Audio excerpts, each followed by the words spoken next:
help, Mac, to help. That's what you say, but I don't believe it. No, this whole thing may have gone beyond the point of no return, but if it hasn't, Reg is about the only one who can bail you out. Oh, Sharon. Shh.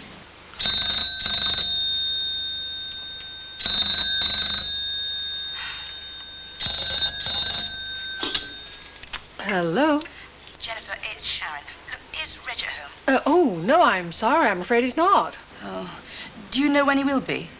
Well, he's gone up to London. Oh? Urgent business, so he said. Oh, I see. Problems?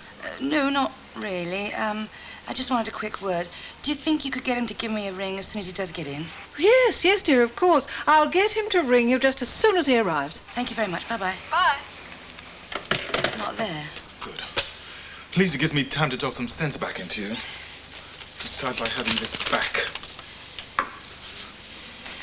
It's the other way around, Mac. That check goes back in your pocket. No way. Mac, you are talking about one of the most important things in your life, a home for you and Trina and little Ben. If you give back that $1,500, you may well fall short and miss that house you want. There's a price I'm not willing to pay, Sharon. Oh, look, I was there when he gave you the money, right? Did he make a big fuss? Did he make a big deal? He was very embarrassed, if you must know. What? Because you could not keep it out of your eyes that you thought you were being bought off, and it was nothing of the sort. It was a straightforward loan. It's a side of the man that I see all the time, and you don't seem to see at all. So just look after yourself there, you and yours. To Reg, it's nothing. But to you, it's a big chance. So take it, eh? Now, you expect me when you see me, because I don't know how long it'll take me to get over there. And I'll explain when I see you. What was all that about? Oh, nothing. Work. Suppose you haven't heard from Carole today. She hasn't said she's not coming, I suppose. She'll come. Hello. Oh, Dad. What are you doing here? I'm your husband. I live here. No, what I meant was, why are you here so early? Well, I thought you might like to have me home a bit early for a change. So I took some time off. If I'm in the way, I can always go to the pictures or something. Oh, sorry, Arthur. Yeah, all right then. Oh, I forgot to mention it. Glenda invited Doris tonight. But as they're working overtime, I expect Carole will be here first. Yeah, Glen has to for about 6:30. It's going to be as cheerful as a pauper's funeral until Doris and Glenda get here. Won't be much better afterwards, either. Well, Kevin, you'll just have to watch yourself with Carole, that's all. Do the best we can. We can't do anything else, can we? As a matter of fact... Oh, Arthur, you gonna sit there reading your paper like Nero while Rome's burning? Damn it all, Kath. What do you want me to do? Turn this place into the Wailing Wall? Being calm never did anyone any harm. The best thing that we can do is to keep our heads and... What did you say just then, Kevin? Oh, nothing. Look, I've got to go out for a while. What? Where are you going? It's work. I'll tell you all about it later. Yeah, but... No, I must rush, but I shouldn't worry too much about tonight. Perhaps I should have tried Fairlawn's. Well, he phoned and said that he'd try to make it. Try? He said he had to see his accountant. Oh, if I saw as much of it as Adam as his accountant does, we wouldn't have this trouble communicating. He'd probably turn up at the last moment. Is it a show of power? Perhaps. What time is it? 5 past. They'll give him 25 minutes. Perhaps Mr. Malik will be late. Not a chance. He consults his watch more often than the Mad Hatter. I'll check again. You're caught in the middle, aren't you? Must be exhausting. Well, I'm not really in the middle. I mean, I have to stand with David, don't I? Do you? Well, I voted against Adam for new shares for new capital. Now Adam's jeopardising the whole thing because we can't give Mr. Malik an answer unless we're all here. Yes, well, we all voted, but now Adam seems to be vetoing the result with his feet. So I can't side with Adam even if I wanted to. And do you want to? Of course. I suppose it's no question of not loving Adam anymore. No. Except, of course, to Adam. You know, this afternoon when I saw him, I was sort of willing to give in, and then I sort of stopped myself because it just all seemed too abject. Well, everyone has terms for love, and maybe that's yours.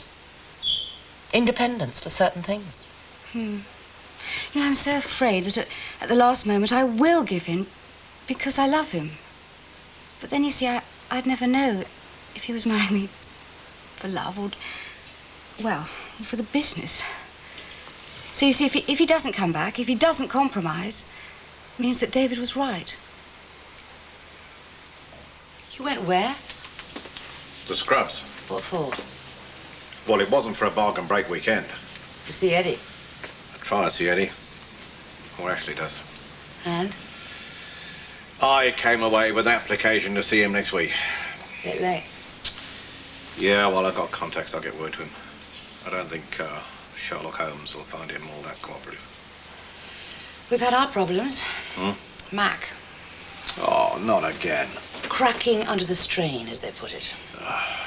Well, Ashley did lean on him rather heavily. He says he's going to make it all official. Going to pull Mac in and take a sworn statement. And there's no way he's going to keep up this don't know act. He's absolutely terrified.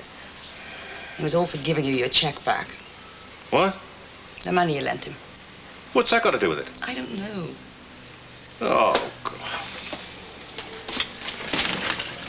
Mac, come in here. You can go off, people, you have. He's just a simple soul, Rich. The world's run out of those, darling. Yeah? I hear that my little lad has been having another go at you. Now, you listen to me, son, and hear me loud and clear, because I am only going to say this the once. There were no strings attached to that loan. So if they come here and ask you questions again, you can tell them anything that you know. Anything that you know. Anything that you've seen with your own two eyes. Not what you've heard, not what you think, but what you know.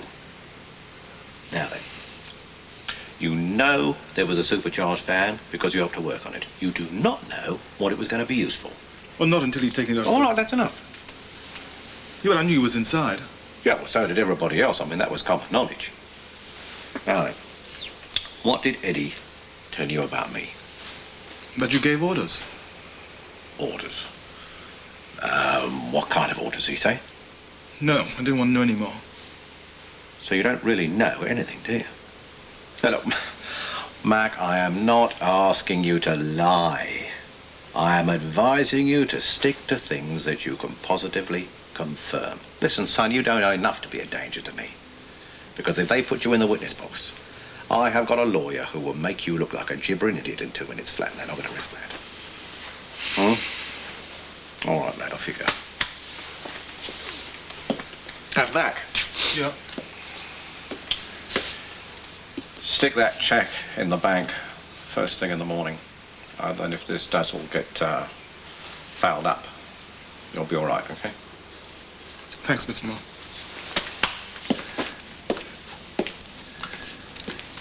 That was real heart of gold stuff, Rich. Yeah, I'm not worried about Mac.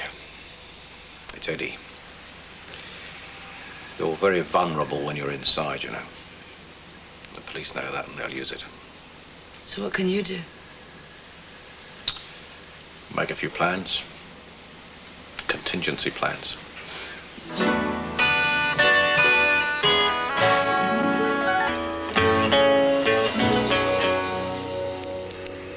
What time is it?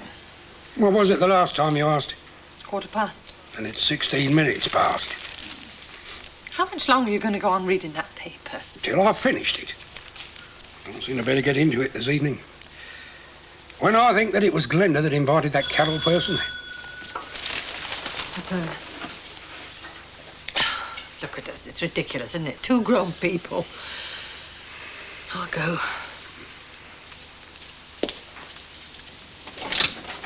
Hello? Come in. Thanks. Oh, these are for you. Oh, thank you very much. They're lovely.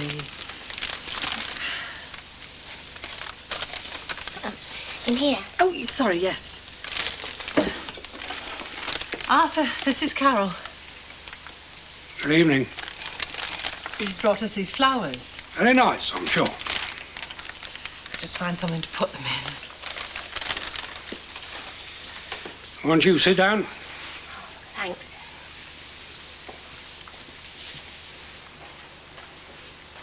Where is everyone? Glenda's working late. Kevin's had to go out. When will he be back? He didn't know for sure. You're early, as a matter of fact. Yes. Sorry. I thought that Kevin told you not to accept this invitation for reasons that you very well know. Well, Glenda wouldn't take no for an answer. Did you try giving it to her? They look nice in there, don't they? 6:29. You tried it at home? Of course I've tried at home. I've tried everywhere. Must be 6:30. Hello? Oh, Rashida? Yes, send him in, will you? Did you try the accountant's home number? There's a lot of Parkers in Brum. I played private detective twice today to get Adam here and to keep Malik from getting here. Result, nothing. If I can carry this off, I'll amaze myself. This is embarrassing. Mr. Malik, hello. Mr. Hunter. Do come in. I'd like you to meet your new colleagues, Mrs. Harvey. Yes, we have met before. How do you do? My wife. Mrs. Hunter? We haven't met. Hello, how do you do? We'll be your fellow directors. And Mr. Chance? Yes. Your fiancé, am I right?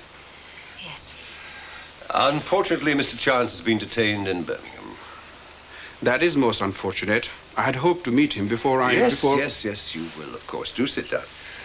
No, the rules of the company require that all existing directors vote when a new directorship is created, which is why, as you say, Mr. Chance's absence is unfortunate.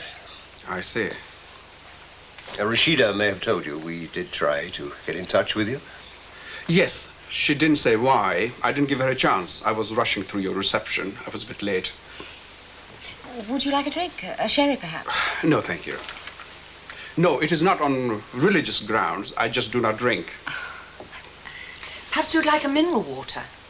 Thank you very much. I mean, he may still come, Mr. Chance. That would be fortunate. But where is he? We told you. It's something to do with work. I fancy picking tonight to go out. I don't suppose he had any choice. I expect he'll be back soon.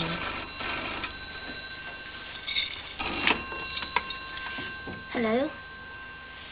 Kevin, where are you? When are you coming back? What are you doing?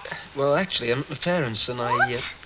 Oh, what are you doing there? Everything's all right, isn't it? Yeah, fine. Look, it's a long story. It's about business. I'll tell you about it when I get home. Well, when will you be home? Well, as a matter of fact, I'll be staying the night. What? He's at his parents' and then he's staying overnight. Look, Glenn, I'm sorry. Well, I think you jolly well ought to be sorry, Kevin. I'll explain about it tomorrow. Well, I shall apologise to Mum and Dad and Miss Luke for you. But I think you ought to speak to Carol yourself and say you're sorry.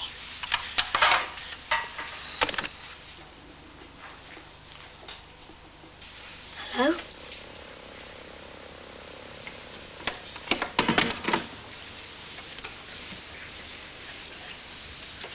Well, I must say. What now?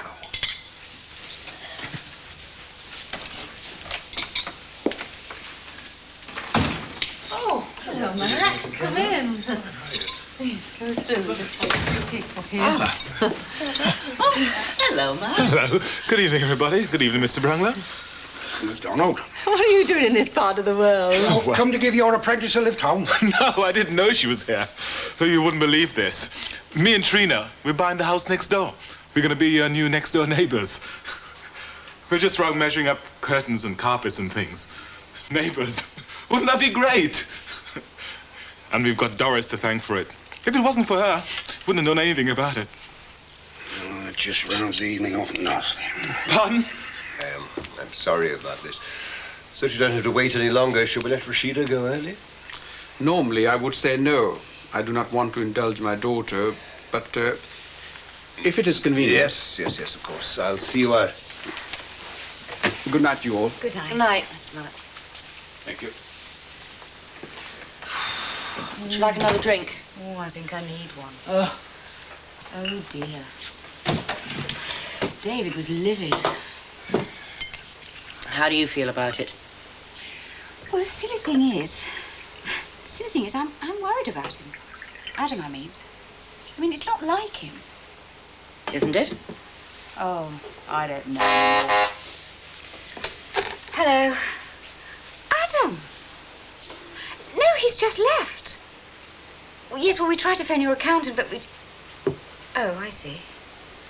Well, no, it was David, Barbara and I. Look, he's only just left. We could get it... All right. Anyway, when will I see you? He's run off without even saying goodbye. Oh, and he won't be in tomorrow. He says he's got a lot of things to do. Well, that is it. He is finished. When you sell out, when he no longer has your backing, I fire him. He can keep his shares if he wants to, but he's not working here, not out of this fiasco. So you went round to the garage? Yeah, I looked in as I was passing. Sharon seemed a little worried on the telephone. Oh?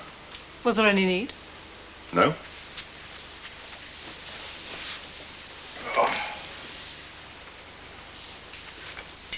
Why the sudden dash to London? Business. Was it good business? Yeah. I shifted some capital. Oh. Into the Swiss account. I see. Much? Most of it. It might be necessary. I think it might also be a good idea if you were to round up your jewellery. All the stuff at the bank? Mm-hmm. Well, as you say. It's to be quick and painless then, is it? What? Our departure.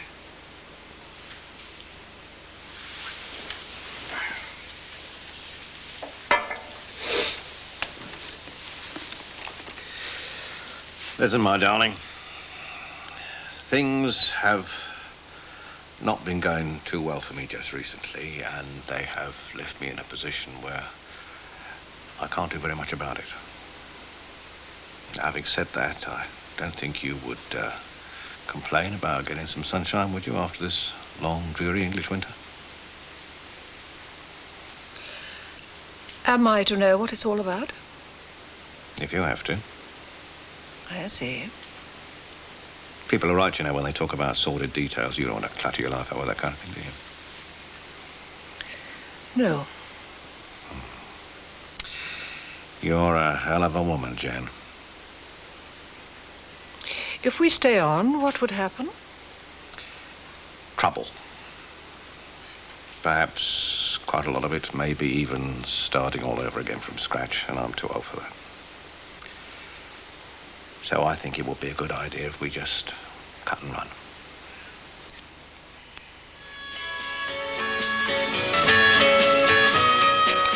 It's to do with Ashley, isn't it?